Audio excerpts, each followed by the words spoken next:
Hola amigos y hermanos, es para mí nuevamente un gusto estar aquí trayendo una nueva presentación para ustedes.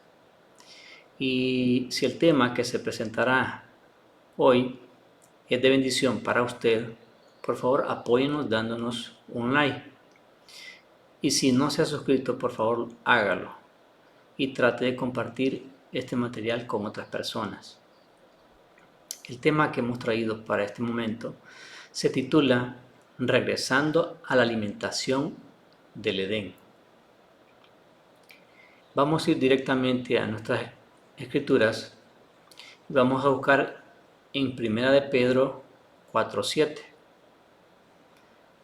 en donde se nos dice: el fin de todas las cosas se ha acercado. Sed pues prudentes y sobrios en la oración. Este texto nos pone en perspectiva en relación al último tiempo que estamos viviendo. También en el mismo libro, en el capítulo 5, versículo 8 de 1 de Pedro, se nos dice: sed sobrios y velad. Vuestro adversario, el diablo, como león rugiente, anda alrededor, buscando a quien devorar. ¿Qué significa ser sobrio? Según el diccionario, significa ser moderado en las palabras, en el comportamiento y especialmente en el comer y el beber. También significa que carece de adornos superficiales o de otras características que hagan llamativa o exagerada a la persona. También significa alguien que no está borracho. Delante de Dios es nuestro deber mantener nuestra mente sobria y también nuestra conciencia bajo el dominio del cielo. Ante esto nos preguntamos: ¿qué cosas pueden alterar mi mente? ¿Qué elementos podrían alterar mi conciencia y lograr que perdamos la sobriedad? Entre tantas cosas existen las siguientes: la autosugestión, las drogas, el insomnio, el hipnotismo, los deportes, la meditación no bíblica, los tonos binaurales, esto es con respecto a la música, las luces estroboscópicas, las que se ven en las discotecas, también las comidas, es decir, ciertos tipos de comida. Si nosotros lo permitimos, Satanás puede ser capaz de alterar nuestra mente y conciencia a través de nuestros 5 sentidos. Por eso, Dios demanda que estemos sobrios en todo momento y lugar, es decir, cultivar una actitud de vigilancia, estar despierto para percibir con claridad los ataques del enemigo. Hoy nos vamos a enfocar en cómo Satanás puede influenciarnos a través de todo lo que el mundo hace, y es decir, a través de la alimentación. Todos tenemos el sentido del gusto, así que todos estamos expuestos a esto. El enemigo de nuestras vidas lo ha venido experimentando a través de todos los diferentes periodos de alimentación o dietas que Dios ha permitido que se desarrollen en la historia de este mundo. Ahora la ciencia ha descubierto que la digestión afecta directamente a nuestra mente y que la mente afecta también a nuestra digestión. Esta ciencia, que es muy nueva, se le ha llamado neurogastroenterología. Neuro, que viene del cerebro, gastro, del estómago, enterología, que es algo entérico, algo que está dentro. Los científicos están respaldando hoy lo que Dios nos reveló hace mucho tiempo atrás y que nos ha costado creer.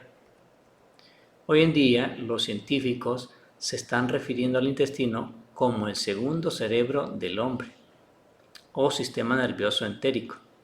¿Por qué lo llaman el segundo cerebro? Hoy se sabe que el intestino tiene un número de neuronas similar a la del cerebro y que está en directa relación con ella, y por este hecho se llama al intestino el segundo cerebro.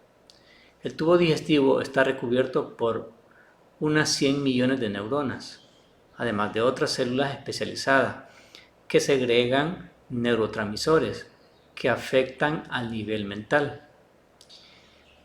En el sistema nervioso entérico o segundo cerebro se encuentran los mismos neurotransmisores que en el cerebro craneal. Aún más, en la mucosa del sistema digestivo se produce el 95% de la serotonina y el 50% de la dopamina del organismo.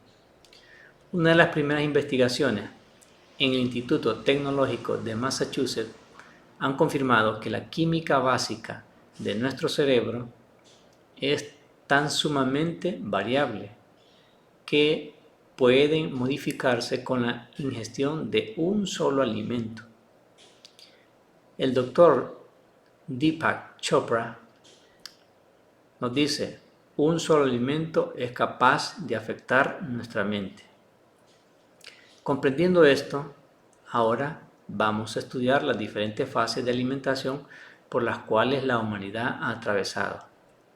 Dios ha marcado una dieta o una alimentación desde el principio hasta el fin, es decir, desde la creación de este mundo en adelante.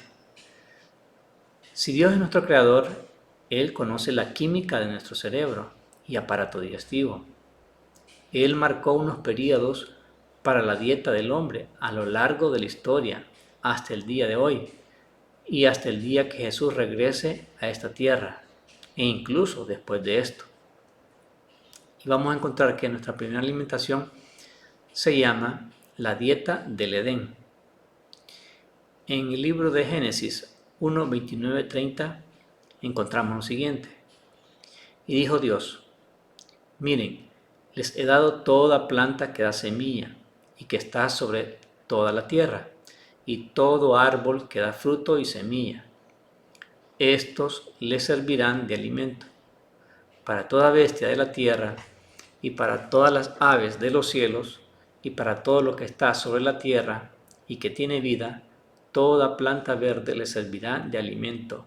Y así fue. Es decir, que Dios se preocupó desde el principio hasta el último detalle en el ser humano. Y por eso le dio al hombre la mejor dieta posible. Sin embargo, a pesar de que Dios había dicho que esta era la mejor alimentación, Eva escogió su propia dieta. No le gustó la alimentación que Dios había provisto para ello y eligió no creer en la dieta de Dios. Entonces comió otra dieta diferente y haciendo esto, Eva cayó en pecado. La segunda dieta que encontramos a lo largo de la historia es la dieta antediluviana. Esta es la que va después de la caída hasta antes del diluvio. En esta dieta hay una pequeña variante relación con la primera, y esta se explica en el libro de Génesis, en el capítulo 3, versículos 17 al 18. Al hombre le dijo, puesto que accediste a lo que te dijo tu mujer y comiste del árbol del que te ordené que no comieras, maldita será la tierra por tu causa. Con dolor comerás de ella todos los días de tu vida.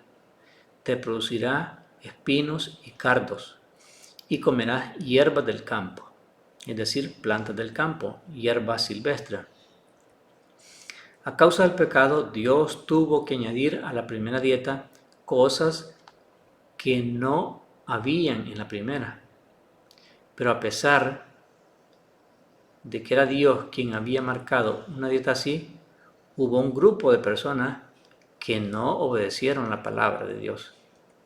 Dios les había dado los frutos de la tierra en gran abundancia para satisfacer sus necesidades materiales. Esto lo encontramos en el libro de Patriarcas y Profetas, página 78. Pero, ¿qué fue lo que ocurrió? Según el Espíritu de Profecía, los habitantes del mundo antediluviano eran intemperantes, es decir, no practicaban la sobriedad en el comer y beber.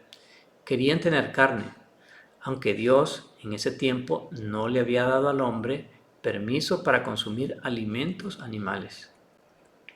De la misma forma que Eva desobedeció en el primer periodo, donde Dios dio una dieta específica, hubo un grupo de personas antes del diluvio que también desobedecieron y menospreciaron la alimentación que Dios les había dado. Los habitantes del mundo de Noé se corrompieron debido a la complacencia del apetito. Esto lo encontramos en el comentario bíblico adventista. La corrupción en los días de Noé vino provocada por el rechazo de la dieta que Dios había marcado. Esto se puede entender mejor con lo que se explicó al principio de este tema. Nuestro cerebro y nuestros intestinos están directa y estrechamente relacionados entre ellos, y todo lo que comemos afecta a nuestra mente y nuestras neuronas. Por eso se corrompieron en ese tiempo. La complacencia del apetito y de las bajas pasiones hizo que sus pensamientos fueran completamente corruptos. La gente que vivió antes del diluvio participaba de alimentos animales y gratificó su complacencia hasta que su copa de iniquidad se llenó. Y Dios limpió la tierra de su corrupción moral por medio de un diluvio. Tanto en el primero como en el segundo periodo hubo personas que cumplieron con la alimentación que Dios les entregó. Pero también hubo otro grupo, aquellos que no obedecieron. En el segundo periodo, Noé cumplió con la dieta de Dios y los antediluvianos se perdieron. Y la causa de su perdición tuvo relación con su tipo de alimentación, que contrariaba la alimentación que Dios había permitido para ese periodo. Después del diluvio encontramos nuestro tercer periodo o tercera dieta, la dieta postdiluviana. En este periodo de tiempo, Dios permitió de forma excepcional que Noé y su familia pudieran comer carne. Esto lo encontramos en el libro de Génesis, capítulo 7, versículo 2, también el capítulo 9, versículos del 1 al 5, también en Levíticos 11, Deuteronomios 14, 3 al 21, Levíticos 7, 26 y 27, también Levíticos 17, versículo 10, 12 y 14, y también en el libro de Deuteronomio 12, 16 y versículos del 23 al 25. En esta serie de versículos encontramos especificada esta alimentación que Dios permitió para este tiempo. Esta serie de textos describe el permiso que Dios había dado para el consumo de alimento animal. Pero hay que observar que en este tercer periodo es la peor dieta que Dios permite, porque ha habido una degradación de la primera dieta del Edén, la segunda después de la entrada del pecado y la tercera que es después del diluvio. Y no fue casualidad que la longevidad de las personas en esta tercera dieta decayó de forma notable. En el libro de Génesis capítulo 6 versículo 21 se nos dice: y toma contigo de todo alimento que se come y almacénalo, y servirá de sustento para ti y para ellos. Génesis 7.2 también nos dice: de todo animal limpio tomarás 7 parejas, macho y su hembra, mas los animales que no son limpios, una pareja, el macho y su hembra. Esta era la dieta postdiluviana, y sabemos que cuando terminó el diluvio, Noé comienza este periodo con una dieta especial, en la que Dios permite el consumo de carne. Dios no dio al hombre permiso para consumir alimentos animales, sino hasta después del diluvio.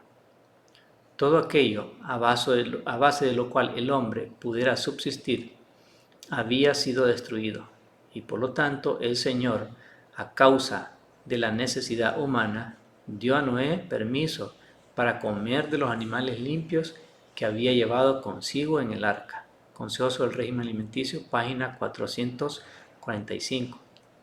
Y aquí estamos notando algo interesante. Notamos de que Dios da permiso y también hay momentos en que Dios no da permiso. La gente que vivió antes del diluvio no tomó en cuenta la alimentación que Dios había instituido para ellos y en abierta desobediencia comían alimentos de origen animal y gratificaron su apetito hasta que se colmó la copa de iniquidad. Y Dios limpió la tierra de su contaminación moral mediante un diluvio. Antes de ese tiempo, Dios no había permitido al hombre comer carne. Quería que la raza humana subsistiera enteramente con los productos de la tierra. Pero ahora que toda cosa verde había sido destruida, le dio permiso para que consumieran la carne de los animales limpios que habían sido preservados en el arca. Este período es el período que algunos han indicado como el período de Levítico 11, que es el que se nos ha enseñado todo el tiempo. Pero posiblemente descubramos algo que no conocíamos, y es que todo el tiempo hemos estado pensando que este período en donde Dios permite el consumo de carne de animales limpios se limita solamente a Levítico 11. Pero vamos a ver que esto solamente es una parte de la verdad. Es cierto que en Levítico 11 se habla de animales limpios e inmundos, pero hay otras indicaciones de Dios con respecto al consumo de comida animal. Hay un detalle que probablemente se nos ha pasado por alto con respecto a la dieta de Levítico 11. Vamos al mismo libro de Levítico 11, en el capítulo 7, versículos 17 al 18. Y observemos estos detalles que aquí aparecen. Si del sacrificio queda carne hasta el tercer día, ésta será quemada en el fuego. Si alguien come al tercer día carne del sacrificio de paz, ese sacrificio no le será aceptado al que lo ofreció, ni le será contado. Será un acto abominable, y el que lo coma cargará con su pecado. ¿Qué quiere decir esto? Dios solo aceptaba los sacrificios de animales limpios si solo por el primer y segundo día, y solo aceptaba que se comiera esa carne el primer y segundo día después de haber sido sacrificado. ¿Por qué razón? Hoy se han hecho estudios en donde se ha visto que desde el momento en que se mata o sacrifica al animal, la multiplicación de bacterias es exponencial, es decir, van creciendo de una forma muy acelerada. Pero Dios, al darse cuenta de esto, puso un límite para comer carne una vez sacrificado el animal. Durante el primer y segundo día era permisible ya sea sacrificar el cordero y ofrecer la carne o consumirla. En un estudio kosher, un estudio judío, se descubrió que los 3 microorganismos que se desarrollan más rápido en la carne sin vida son la salmonela, el tifimurium y la listeria. De modo que el animal muerto después de 48 horas se convertía en una fuente potente de contaminación para quien lo consumiera. Por eso Dios mismo puso un límite de tiempo para evitar enfermedades en su pueblo. Desde el sacrificio hasta el consumo suelen pasar varios días, porque la carne tiene que orearse, es decir, madurar. La carne recién sacrificada está madura y fibrosa. Con las modernas técnicas de refrigeración pueden pasar muchos días desde el sacrificio hasta el día de la venta. Incluso para las carnes frescas, desde el sacrificio hasta la venta de la misma, pueden pasar demasiados días. Cuando uno come carne con dificultad, va a estar cumpliendo con la orden que Dios ha dado en Levítico 7, versículos 17 y 18.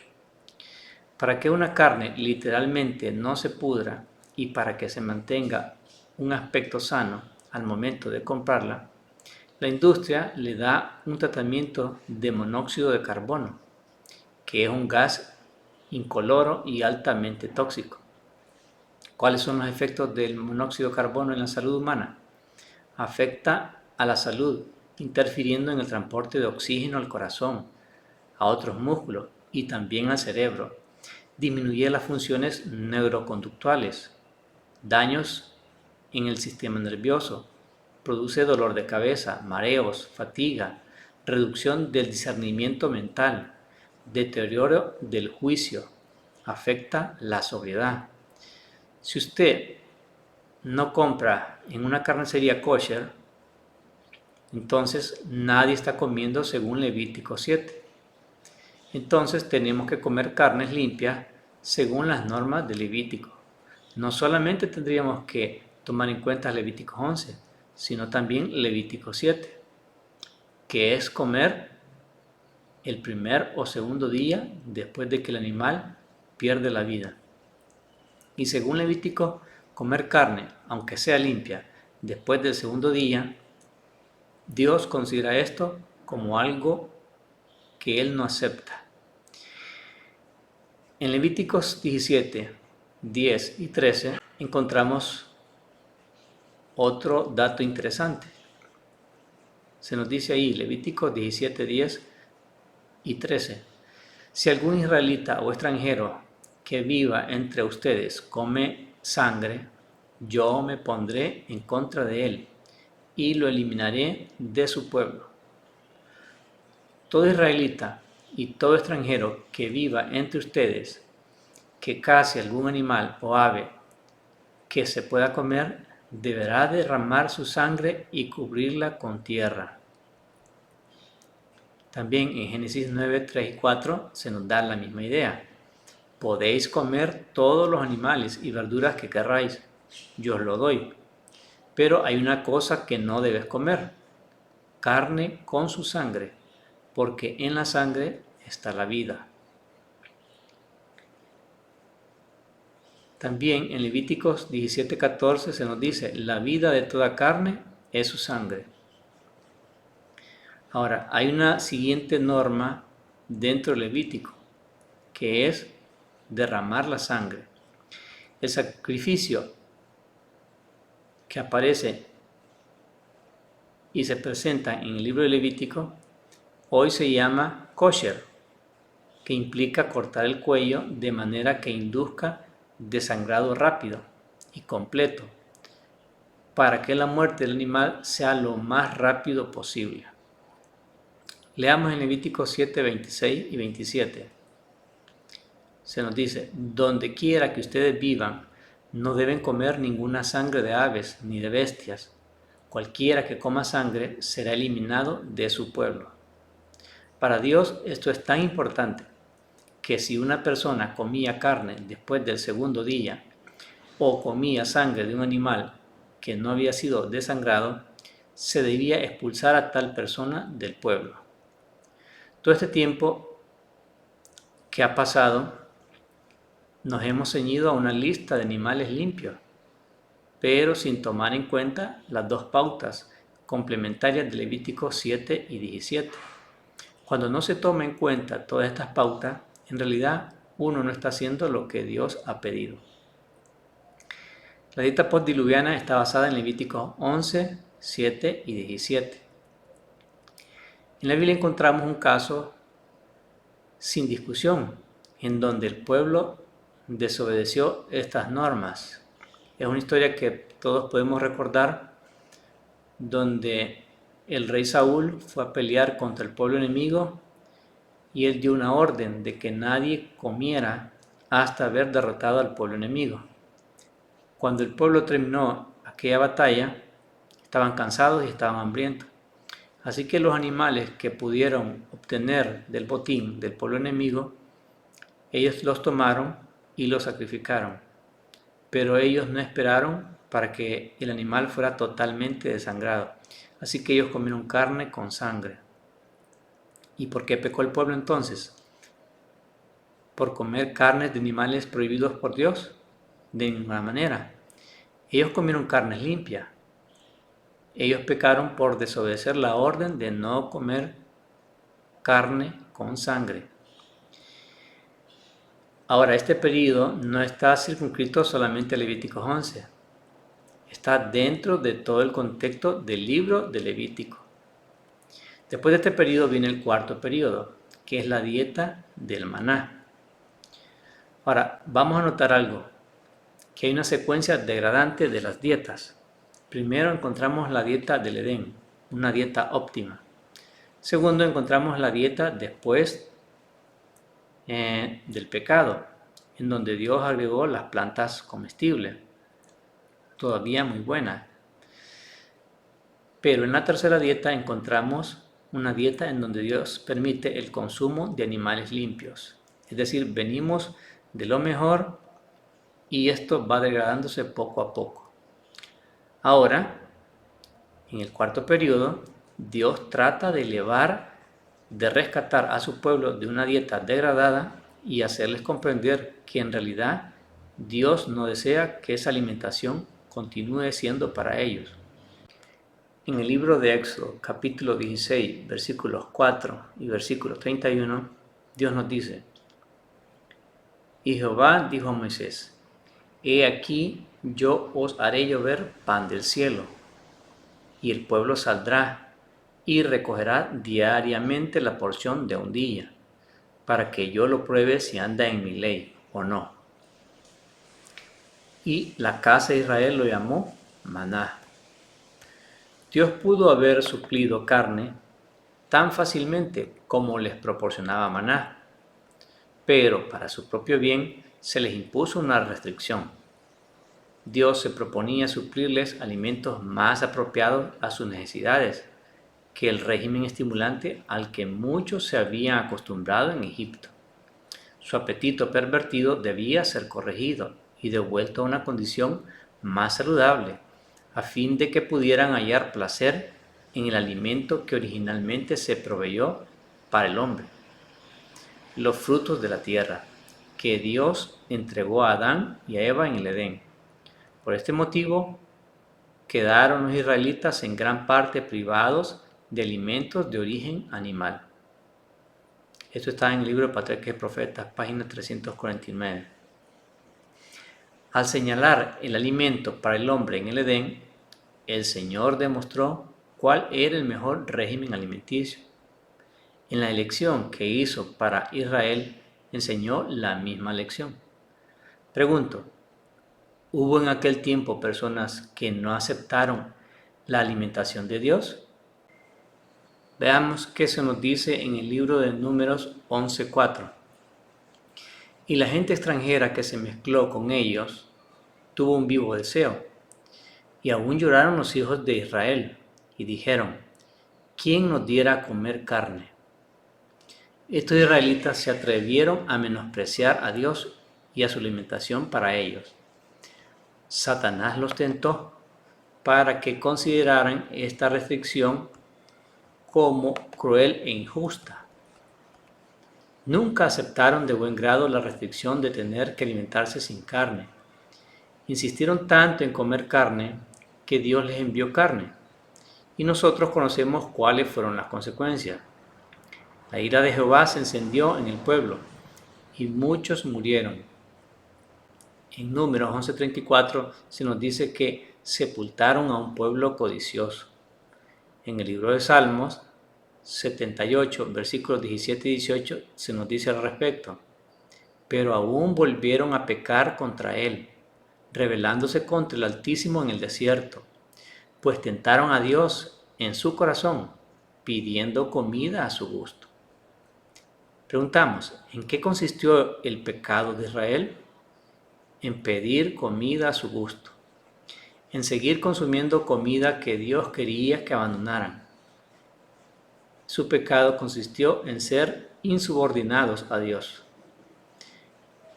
Dice el Espíritu de Profecía, hablando del enemigo, los hizo codiciar las cosas prohibidas, porque sabía que la complacencia desenfrenada del apetito tendría que producir sensualidad, y por estos medios le resultaría más fácil dominarlos. Manifestaron su descontento con los alimentos que su Creador les proporcionaba. En 1 Corintios capítulo 10, versículos 6 y 7, y también el versículo 11 se nos dice: pero todo esto sucedió como un ejemplo para nosotros, a fin de que no codiciemos cosas malas, como ellos lo hicieron. No sean idólatras, como lo fueron algunos de ellos. Según está escrito, el pueblo se sentó a comer y a beber, y luego se levantó a divertirse. Todo esto le sucedió como ejemplo, y quedó escrito como advertencia para nosotros, los que vivimos en los últimos tiempos. Esto es una advertencia para nosotros. Podemos pecar al codiciar algo que Dios no nos ha dado para comer. Ahora diré algo que parece contradictorio. Comer carne no es pecado, pero desobedecer a Dios es pecado. Por poner un ejemplo, Noé comió carne cuando Dios le dio permiso y no fue pecado para él. Pero cuando Dios dice en este otro periodo, en el periodo del maná, que no hay que comer carne, y sin embargo yo decido ir en contra de su voluntad, entonces yo me encuentro en rebeldía y me perjudico a mí mismo delante de Dios. Pasamos a la quinta dieta, la dieta de Israel. Este es el periodo que viene después de que dejó caer maná cuando Israel entró en Canaán. Siguieron con un régimen en el que comían carne, y fue este el periodo en el que Jesús vivió. El maná cesó al día siguiente, desde que comenzaron a comer los frutos de la tierra, y los hijos de Israel nunca más tuvieron maná, sino que comieron de los frutos de la tierra de Canaán aquel año. Al establecerse en Canaán, se permitió a los israelitas que consumieran alimentos de origen animal, pero bajo prudentes restricciones encaminadas a mitigar los malos resultados. De los animales declarados comestibles, la grasa y la sangre quedaron absolutamente prohibidas. Observemos que en el tercer periodo y el quinto periodo son lo mismo. Y en este periodo fue en el que Jesús vino a vivir a esta tierra. Por eso es que Jesús comió carne. Por eso es que él comió cordero y pescado, porque Dios había dado el permiso de hacerlo. Si Jesús hubiese vivido en el período del Edén, ¿creerían ustedes que hubiese comido carne? O si Jesús hubiese venido en el período del maná, Jesús hubiese manifestado una clara obediencia a los requerimientos de su Padre. Pero en este quinto periodo en el que nació Cristo, en donde estaba permitido consumir carnes limpias, siguiendo las restricciones que aparecen en el libro de Levítico, Jesús lo hizo sin cometer pecado, porque Dios lo estaba permitiendo. Ahora, ¿hubieron personas que transgredieron las órdenes de Dios para este periodo? Claro que sí. En Gadara había un grupo de ganaderos que cuidaban cerdos y que eran judíos. Y se supone que los que cuidaban, los cuidaban para comerlos o venderlos como alimento. Y es interesante que estos cerdos terminaron ahogados en el mar. Pasamos a la sexta dieta, la dieta del remanente. Esta dieta comienza después de 1844. Sabemos que en 1844 se cumple un periodo profético de 2300 años. Hay una obra de intercesión que Jesús comienza a realizar en el lugar más santo del santuario celestial. Comienza a oficiar como sumo sacerdote. Y sabemos que en el lugar santísimo se encuentra el arca del pacto. Y en su interior se encuentran las dos tablas de piedra, la ley de Dios, la vara de Aarón y el maná. Esto está simbolizado que estamos entrando en otro periodo de la historia humana. Esto nos está indicando que pasamos de la quinta dieta en donde se permitían el consumo de animales limpios, a la siguiente. Y es una dieta que tiene que volver a reajustarse hacia la dieta original dada en el Edén. La mejor dieta que tuvimos fue la primera y segunda, la dieta antediluviana. Y observemos con cuidado que la dieta del remanente debe ser esa misma antes de entrar a la vida eterna sin pecado. Observemos cómo coinciden estos dos periodos, tanto el primero, el segundo y el sexto. Si Jesús enseñó solamente por parábolas, también es necesario que para poder comprender estos diferentes periodos alimenticios o dietas, lo más razonable es que también estudiemos estos periodos haciendo paralelos. Estamos ya muy cerca de entrar a la Canaán celestial. ¿Qué buenas razones podríamos tener para seguir matando y consumiendo la carne de animales limpios en un medio ambiente muy contaminado? ¿Se sentirá honrado Dios cuando consumimos carnes de las cuales desconocemos el estado de salud de estos animales? Comer carne es un síntoma de que no estamos respetando la reforma pro salud establecida por Dios, que Dios mismo nos ha dado a través del don profético. Y la reforma pro salud abarca mucho más que solo el alimento.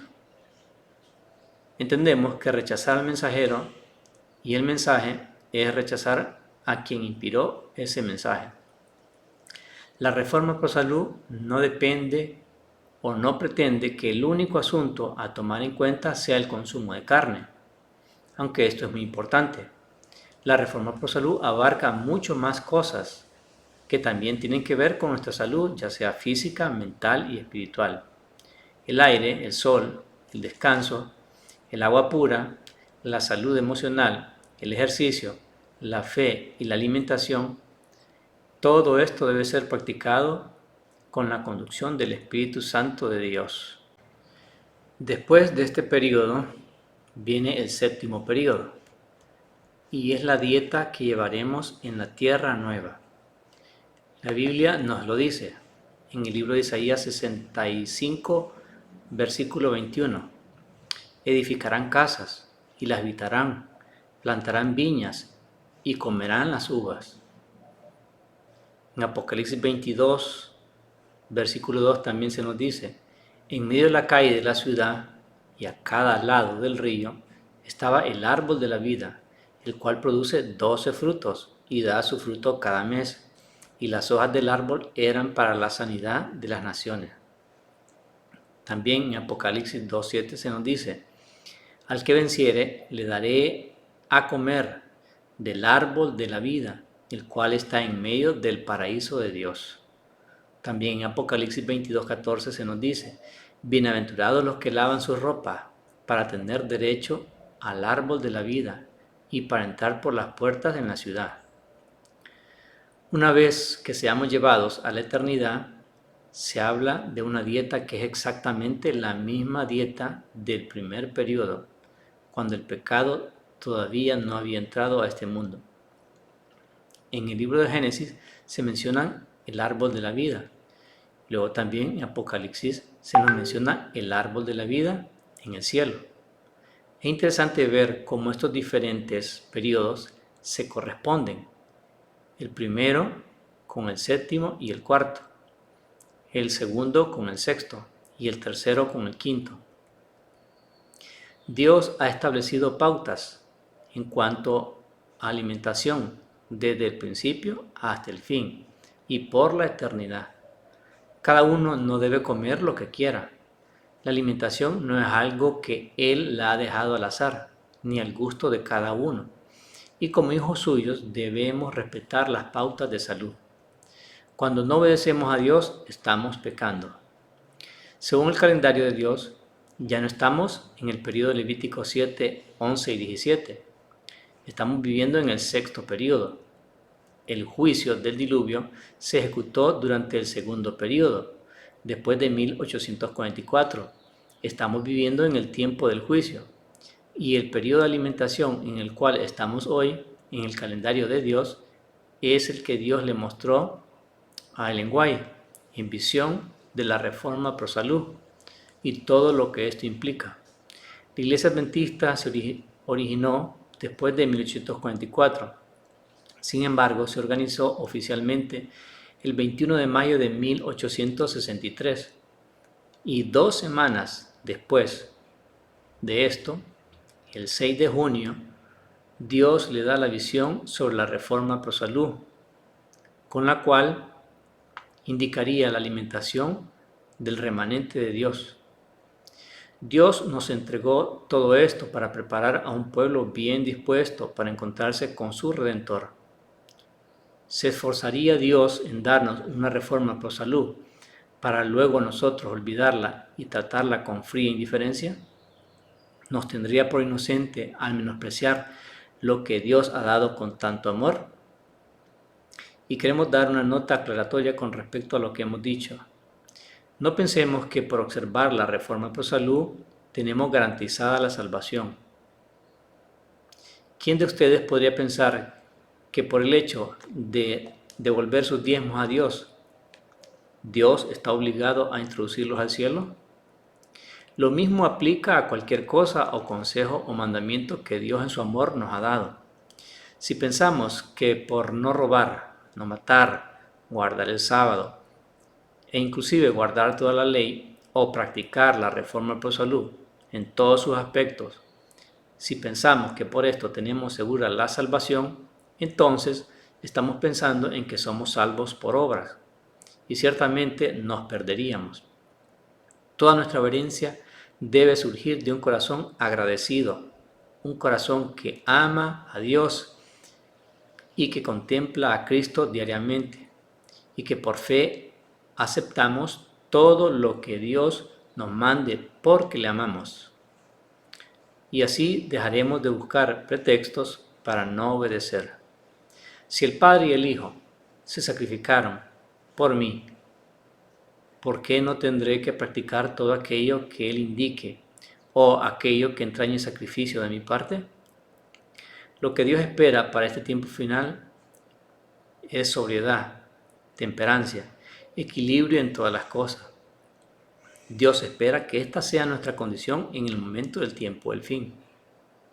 Y sabiendo hacer lo bueno, debemos elegir lo bueno que Dios nos ha presentado para preservar nuestra salud mental, física y espiritual. De este modo estaremos honrando a Dios, ya sea comiendo, bebiendo o haciendo cualquier otra cosa. Bien, hermanos, hasta aquí el tema. Espero que esto les pueda servir y orientarse en los diferentes periodos de alimentación que Dios ha trazado a lo largo de la historia. Y todo lo que mueve a Dios a hacer todas estas cosas es sencillamente el inmenso amor que Él tiene por cada uno de nosotros. Apreciemos este amor correctamente y obedezcámosles para corresponder a su infinito amor. Que Dios les cuide y que Dios les guarde. Y que si este tema ha sido una bendición para ustedes, por favor apóyennos dándonos un like. Y si no se han suscrito, por favor háganlo y compartan estas verdades que pueden ayudar a otras personas a quienes todavía no han llegado. Que Dios les cuide.